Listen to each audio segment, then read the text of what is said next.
Sa Aklan, ang mga evacuee sa isang evacuation center kinailangang ilikas muli dahil maging ang inakala nilang ligtas na lugar na pinsala ng bagyo. Wala rin doong kuryente ngayon at naroon si Steve Dailisan. Steve?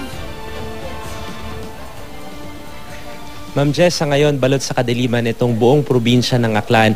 Sa pinakauling impormasyon na nakuha natin ay isolated yung 17 na mga munisipalidad dito. Ang na-clear lamang simula nung matapos yung mahigit 4 na oras na pagbayo ni Bagyong Yolanda dito ay yung portion na mula rito sa Kalibo hanggang sa Numancia, yung pinakakatabi niya na bayan, dahil all the rest, yung buong highway ay nagtumbahan yung lahat ng mga poste ng kuryente doon. Kaya mula New Washington hanggang sa dulo, hanggang sa Maymalay ay hindi madaanan ng mga sasakyan. Maging yung mga namamahala nga sa clearing operation sa ngayon, Jessica, ay hirap din.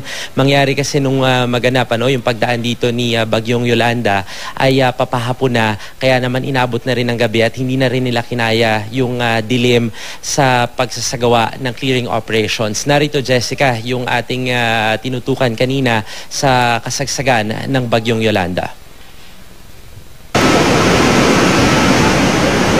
Alas 11:30 ng umaga nagsimulang bumayo ang hangin dito sa Kalibo sa Aklan. Bandang alas 12:30, lalo pang lumakas ang hangin. Di mo na malaman kung saang direksyon yung ihip, parang nag-aalimpuyo. Hanggang sa uling sandali bago ang todong pagkagupit ni Yolanda, meron pa ring mga lumilikas. Maya't maya ang takbo ng ambulansya. Nag-zero visibility na. Kasabay nito, nagliparan na rin ang mga yero.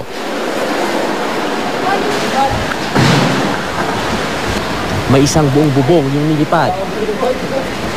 Karamihan sa mga signages ng mga establishmento, naglipara na rin. Yung mismong opisina ng cashier sa isang gasolinahan, itinumba rin ng malakas na hangin. Marami rin ang mga nakatumbang puno. 1:34 na ngayon ng hapon dito sa ating kinaroroonan, dito sa bahagi ito ng Kalibo. Alas 12 pa nagsimula yung pag-ihip na ganito kalakas na hangin. At ngayon, parehong cellphone natin, wala ng signal. Wala na tayo namamatang mga tao, pero meron pa rin mga mangilan-ilan na nangangahas na maglakad at sumuo. Ngayon, meron ng mga kable. Kanina may mga namataan tayo ng mga naglipara ng mga yero. Wala ng supply ng kuryente simula pa alas 10 ng umaga dahil nakatumba na rin ang marami sa mga poste. Yung tinuluyan naming 3 palapag na gusali, nakalas din ang kisame. Ang mga lumikas sa Kalibo Sports Complex kinailangang ilikas muli dahil ang mismong sports complex sinalanta ng bagyo. Umaanggi ang tubig sa loob kaya kinailangang ilipat ang mga evacuee sa kalapit na eskwelahan. Inuna muna mga bata, nakatatanda at yung mga may sakit.